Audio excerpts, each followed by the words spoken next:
Thus, it's the conversation, or it is still the conversation on Lagos television. And this morning, on this segment, we're talking building environment friendly practices. This topic is so timely because I believe that is what everybody is talking about now. We're talking about climate change, we're talking about flooding, we're talking about waste management and sustainable development and how it will continue to shape our future. What is causing this flooding in Lagos and other parts of the world? Is it the people? Is it the government? Who is to blame?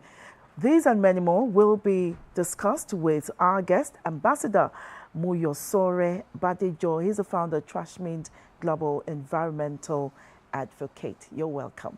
Good morning, ma. Moyosore, you will speak up. Good morning, ma. Good morning. How are you? I'm very good. It's nice to have you here. Yeah, okay. When we're talking about building environmental friendly practices, what does it mean? Let's educate all of us, even us here, because I'm sure we'd still do some little things that we think do not matter.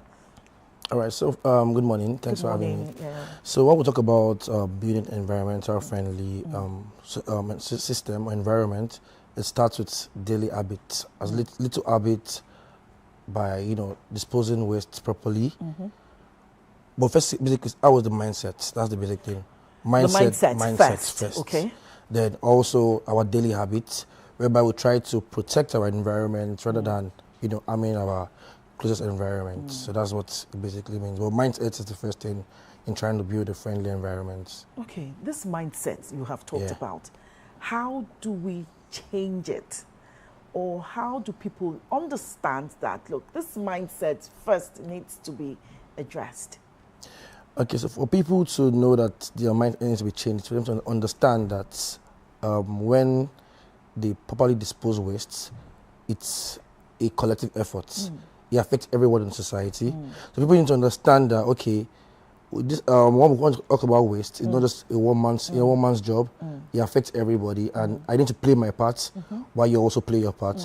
And if everyone plays their part, I mean, the community, society can be a better place. I like the fact that you said, when you play your part, I play my part, the community becomes a better place to live.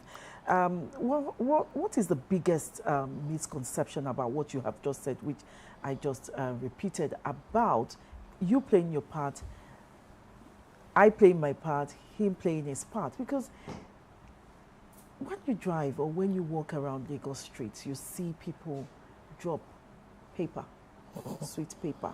They drop the end of their fruits that they take. I've heard someone said, "Oh, it will grow." That's for the fruit. That's for the food. Oh, it will grow somewhere. Don't worry, it's not. I said no. So when we talk about people playing their part, what exactly does that mean? So first of all, it's for them to be properly educated. Thank you. Yeah. Properly educated. But we also have to do waste campaigns and also make them understand the effects of what they're doing. Because throwing a plastic bottle on the roadside, in 500 years, that plastic bottle would not decay. So throwing a plastic bottle today on the roadside without properly disposing it might not affect even you that threw it away. But your great-grandchildren to come in centuries will still meet that plastic bottle where you kept it. So for example, a glass bottle takes 20 years to decay by itself, a glass bottle. So when people understand that, and they need to start seeing waste as a resources, as an opportunity to make more money. And that's why my company was bettered. It's called Trashmint Global, whereby we try to make people understand that trash mint can produce a new thing if they are properly segmented, properly separated, and and the right people or the right end user gets those materials, can reproduce or can bring in resources, can create opportunities for the young ones for you. I started recycling when I was 24. Okay. When I finished university, I started recycling, started getting plastic bottles, aggregating, giving it to the NGM, to off-takers. And I was doing my little part in society. Okay. Now I understand where you're coming from. So waste disposal now, from what you have said, is beyond just dumping your waste or disposing your waste. We've had other guests here maybe last week or earlier in the week who have talked about, sorting out your waste from the kitchen, from the homes. I'd like you to talk extensively about that and how that impacts also the environment. Okay, so let me just give a layman's example. Okay. A layman's example. We, the layman, need to understand that layman's example. So that everyone can understand. Yes. So I mean, if, for example, a particular household, they eat today plastic bottles, water, food waste, and all other kind of waste, and they put it inside the trash outside the house. The abokis that will need it would come to that particular dustbin, pick up what they need, and during that process, they tend to scatter the old dustbin, and by that process, nylons fall apart. They're coming to pick what exactly they can make money from. Yeah. So when they come, they pick up what they want, and by that, you see nylons on the floor, you see covers of can on the floor, because they don't need that. They need just the plastic bottle, the PET bottle, for them to go and make money off it. By that process, those things that fell on the floor would go into the gutter. Tomorrow would say there's rain fell and the drains are blocked. What cost it? Somebody lives in your house, you packed your dustbin because you did separate it. But I mean, if they're separated and somebody comes, maybe a recycling company comes, they pick up solid waste, they pick up PET bottles, pick up glass bottles. I mean, it's easier for them to take it over. When people just dump it without trying to separate it, it makes it difficult for people that want to come and park. And if you also get to the right hand, you should just at their bookies that litter around our community, they come pick up what they want. In that process, they tend to throw away what they don't need, and this gets back into our gutters. I will start to complain that Lagos is flooded. So who should take greater responsibility? Because on social media, of course online, everywhere, you get to hear a lot of people say, "Oh, government have not done this, government have not done that." But we see, most or some of this effort, being done by government to avoid environmental degradation. So who should take the bigger responsibility now? First of all, individuals. Individuals, people, I said earlier, citizens, it's a collective effort. residents. Exactly. Okay. So before government should play their part. I mean, if we dispose our debt properly, yeah, government would send people to come and pick it up. But I mean, you cannot just pick up take your waste today, you drop it at point A, I drop it at point B. How do you expect the government to pick up? I mean, we have animals roaming about the street. Exactly, those ones to go to the dustbin and then they will come back and say the government. But the government picks today, tomorrow what happens? Are you not going to go back there to go and dump indiscriminately? So that's the challenge. I mean, the mindset is the first thing. Let's have a mindset of making our environment clean. Let people understand that this thing is a joint responsibility, not for one person. With that, I think, Lagos will be a cleaner place. Because we're already actually even having climate issues where we're seeing hot waves and the rest. Drainage, blockage, flooding, flash flood, really affecting us. Our temperature, our wind. So bad. And this flooding is not just happening in Nigeria. We've seen in Ghana, we've seen in New York City. It's really bad. Okay, so it's a matter of climate change, and some people are complaining of heat, extreme heat in other climes. So let's go back to our topic for today. Plastic pollution, of course, remains a major concern. We're talking about Nigeria now. Okay. Despite all campaigns, despite the ban, of single-use plastics, why is plastic pollution still an issue in Lagos? I've heard that it's because they use most of plastic for recycling. That is why we still continue to see it as on our streets as a major concern. So for me, plastic waste is, it should, if we're going to be very honest, we've seen that actually reduced. It has reduced, yes, but we still see them. We still see them clog the canals. We still see them clog the gutters, the drainages. So it's still the mindset. And that's what. Then two, we don't have proper collection processes. Oh, that is another challenge. We don't have proper collection processes. How many recycling companies do you know that are close to your house? So, for example, if I say, okay, I want to recycle, for example, I live in maybe Bagada, I want to recycle, and I pack plastic bottles, okay, I want to keep it till I can give it to somebody. Okay. If I keep storing it in my house, 1 week, 2 weeks, 3 weeks, 4 weeks, it's piling up. If I don't see someone to come and pick it up, I just put it outside. I'll put it outside. Okay. So if the government can encourage or can support green businesses, whereby, next, close to your house, 10 miles, 3 kilometers away from your house. There are recycling companies or recycling that you can really take your bottles there to make. No, people want to recycle, but I can't leave Bagada, for example, and take my plastic bottles all the way to Lekki because I want to go and give a recycling company. Moyosore. So if you can have these things, all those kind of companies close to the people, it would encourage a lot of people to, okay, yeah, I mean, if I have my PET bottles, I have where to take it to, and I'll get money from it. And I have to take it to, and they'll collect it for me immediately. Not be storing it in my house, and it becomes debt again. I have to just pick it outside. Okay, when Loma comes, pack everything. So if you have a lot of recycling companies closer to the people, it will encourage a lot of people to recycle their plastic bottles. And also, we want to tend to educate even our young ones as a target. The young ones in school now, if we can have proper education for them, you know, recycling campaigns whereby schools, students understand the reasons why they should not litter, they should, you know, recycle, and they can see value from it. I mean, it's, you know, I believe for the children, for our kids in our primary and secondary schools, a lot of these campaigns have been taken to them. Majority of those who are still degrading the environment are we adults. Are we adults? I must tell you from experience. Yeah. You work with, or you own, or you work with Trash Mint Global. You've worked with various communities and, of course, young people, right? Exactly. What environment attitudes do you encounter most often with these people? Because we're still talking about the attitude of the young people here. Okay. What is the attitude of these young people that you work with? So to be very honest, the young people are not interested in recycling.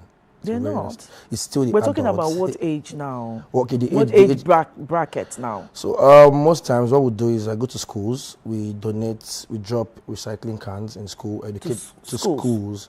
And you know, for those things that we drop, we actually use it for a purpose or for a cause. So I can tag this trash to education, a basket. We go to the school, talk to the students. This basket we're dropping in your school. If you guys can drop plastic bottles very well. Are we talking about secondary schools? Secondary schools, definitely. Okay. If you can drop plastic bottles in it, we come back, we pick up these plastic bottles, we use it to support your educational course in this school by bringing back probably, you know, boards, markers, things that they need in the school. So those are, but then outside, they also do campaigns whereby we go to a particular environment. I mean, Bariga local government chairman does a lot of programs like that. The former local government chairman, Alabi, Mr. Alabi. So whereby he does clean up day, whereby he comes to a particular community, he brings in different recycling companies, different partners, community members go around, pick up plastic bottles, they come to that particular place, they drop it, they win gas cookers, they get cash rewards for it. But for the youth, a lot of youths, I mean, how much is one plastic bottle? Why should I? Why should I disturb myself? Yeah. So that's the challenge. Okay. I have to go back to flooding and waste disposal. Today, when you move around Lagos, you will notice that a lot of our waste are on the roads. Yeah. And, you know, a lot of people are blaming government for it. Government, those are working for government, which is the lawma and regulators, that the real people that needs to be called out are the PSP. And since you work around waste and, of course, recycle it, well, what better ways would you advise that, you know, our waste should be carted away? All right, so for me, I'll use Lagos State for example. I feel like the best way waste can be carted away in Lagos is for us to bring it down to the local governments. Local government. Yeah. Okay. So the local government, you know, they're close to the people. Yeah. So for example, in estates, most estates, you see PSPs come today, in 2 months' time, we don't see them. And there's nobody to even call. But if we have the local government, and probably in local government, for example, Kushafa local government, we have like 7 wards, and each ward has a councillor. We have 7 wards in the local government, for example, like Kushafa local government, each councillors. We still have what they call a supervisor for environment. Okay. Supervisor for environment, that's basically his duty to make sure his own local government is clean. So if that kind of person is responsible for the waste in Kushafa, if there's an issue in Kushafa, for example, we know who to hold responsible. We know who to call first. Now, okay, Super for Environment, my own estate, for the past 2 weeks, these guys haven't come to pick up the debts. Okay. He can easily, you know, delegate that authority to a particular truck driver to go to that estate. But whereby it's still under PSP, we have to call PSP. They blame Loma, they blame where they go and dump it. So it's better if we have the local government in charge of its own local government area waste. Like I mean, because of local government, anything that happens there, let your local government be accountable for it. It's always helpful. So I need, going to the local state, a lot of people calling on the Honorable Commissioner for Environment for waste in their estate is totally uncalled for at this particular area. I mean, that's the work. That should be the work of the local government. Local government and the government. Okay, climate change. I'm sure many of us, not Misha, many of us talk about climate change without having full understanding of what it is. Some even think that climate change is something a distant global issue. I'd like you to talk about how it is also affecting us in Nigeria or in Lagos as at today. So climate change, the first example I'll give for climate change is the flood that was seen. In the past 3 days, I've been seeing even areas whereby normally they don't get flooded. We're seeing them now being flooded. That's a climate change. And what's the cause? Illegal dumping, whereby this waste gets into the drainage, blocks the drainage system, causes flood. But this practice has always been, people have always dumped waste indiscriminately, and there was no flooding. Okay. So why is it happening now? Why is it happening now? Now, somebody asked that question on social media. That's what I mean. Probably for example, Lagos example. I'm using Lagos for example. In the past, during past government, we had them, more responsive to waste. How they were picking up. I mean, I could dump today, and it's being picked up immediately. But now we see, you go on social media, on Twitter, you see a lot of people posting different things about their own environment, their estates, the roads, and we see a lot of heaps of refuse. So I mean, but in the past, it was okay. Drop today, they pick up today. So, but now we're seeing a lot of places being blocked, and that's why we have a lot of areas that back in the days they don't have flood, they're getting flooded now. But I mean, they're mostly flash flood. For example, Baghdad Expressway, I think on Monday was flooded. It was flooded on Sunday. On Sunday. But that was a flash flood. The next day was dry already. It was dry already. Okay, let's talk about technology now, because everybody says, it can be done better, it can be done easier. So how can technology, what type of technology, or how can technology, now help us when, fighting things like, let me start from the barest minimum, things like waste, proper waste disposal, proper waste pickup. Okay, so technology can help us I'll just give you one example, which is we encouraging, for example, we have, so closer to us in our environment, let me example like you, in your environment, you have about 4 to 5 supermarkets in your environment, in your nearest community. Whereby you have a banner, you have different kind of supermarket. If we can introduce what they call recyclable vending machine, whereby I know where do I get my bottled waters from? From that supermarket. If I have a recyclable vending machine in that supermarket, whereby I know that when I'm going to go and buy another, I'm just taking the plastic bottles to the vending machine. Immediately, and again, it's going to save them cost, because the particular supermarket, they run 24 hours electricity supply, because when they have customers, they're always on with the generator. So if they have recyclable vending machine, whereby people just come, it's you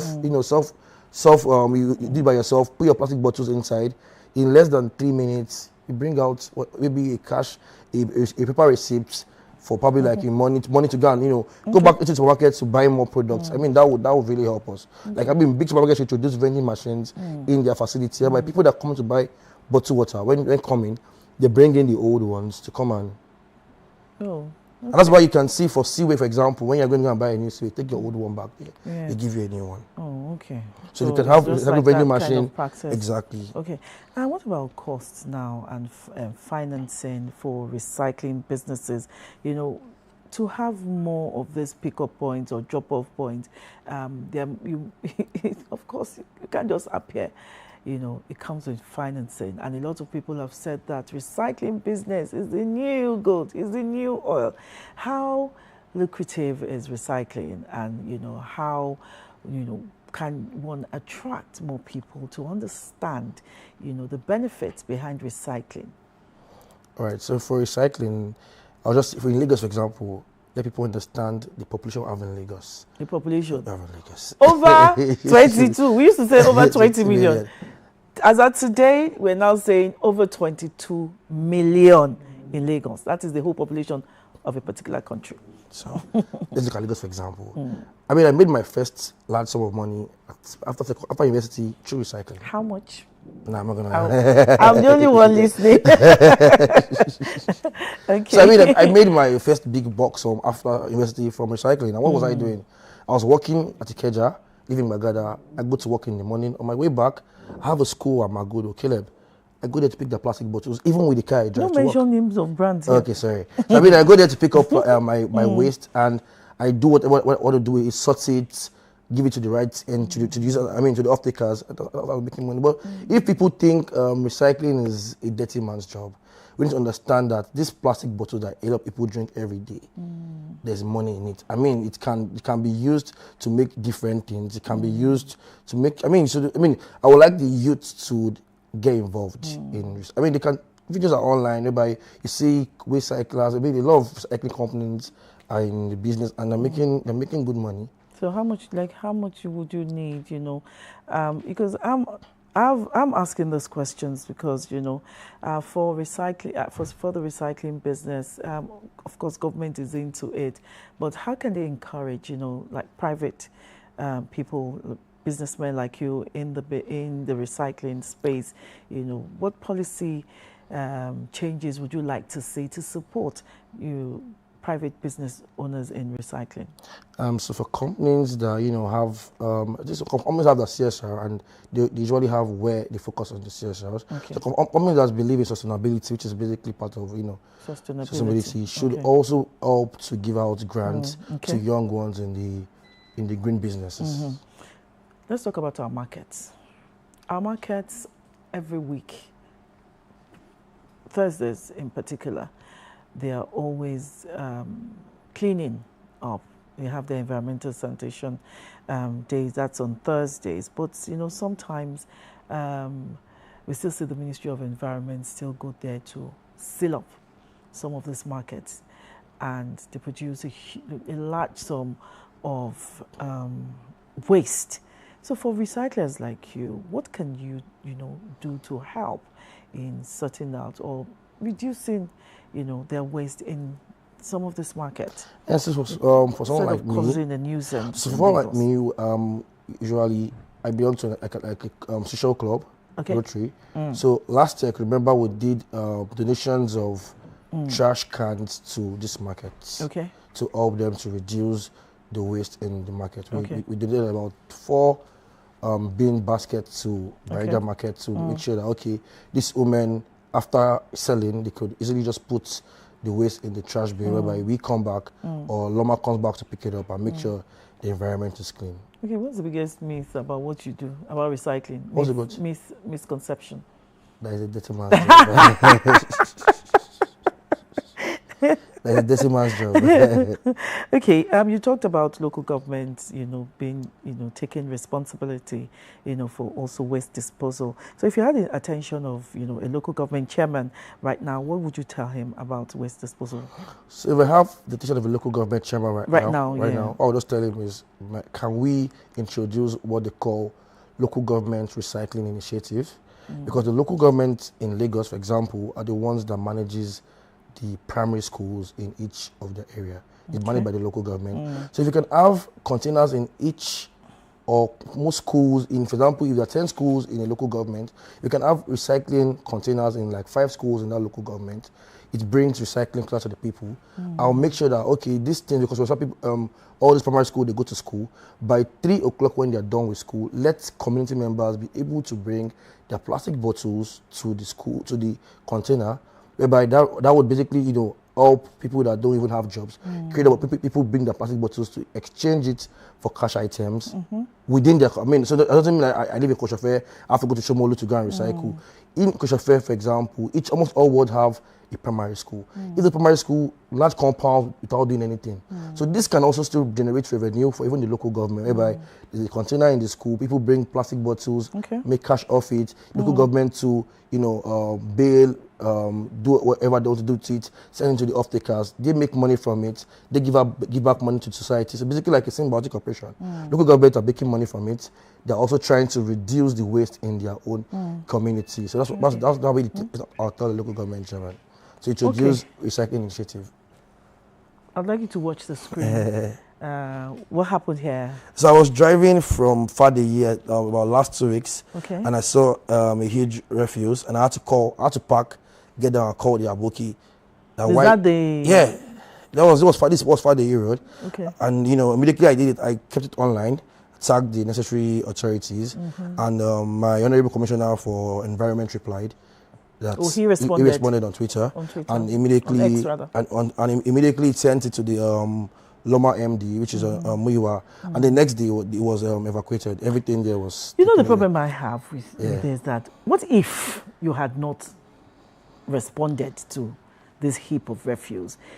Not everybody can do this. So what should be the immediate response most times of government? They shouldn't be reactive. They should be proactive.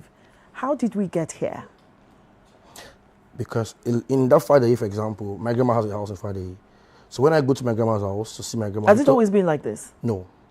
So the issue right now is a lot of times they don't come to pick up those waste in their...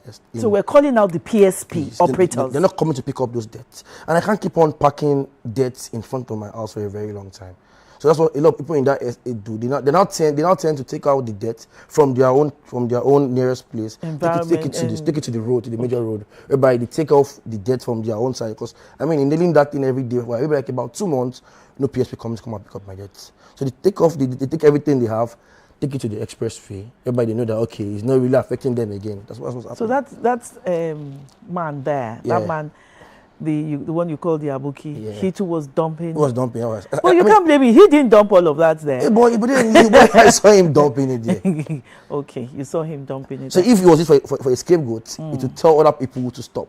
But even if you tell them to stop, where would they dump their refuse if you're not coming to come and pick it up immediately after dumping it, after using it? Okay, so what environmental practice, would you want people to adopt? Because you've just talked about this PSP people not coming to pick up, the waste. So what is expected of them to do while waiting for the PSP to pick up?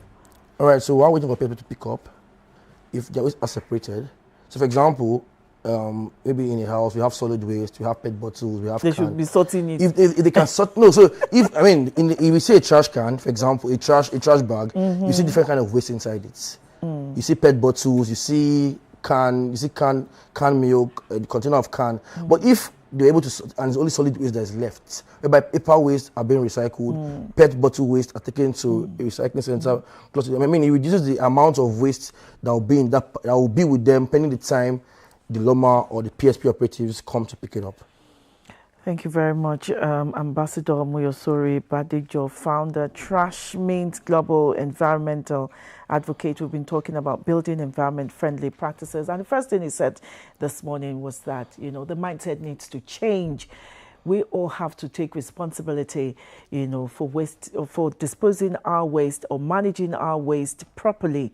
He said, we should start from our kitchens, we should start from our homes, we should sort plastics, paper, food waste, can. We should sort them properly, and let's see what change this will make. We'll be right back after this short break.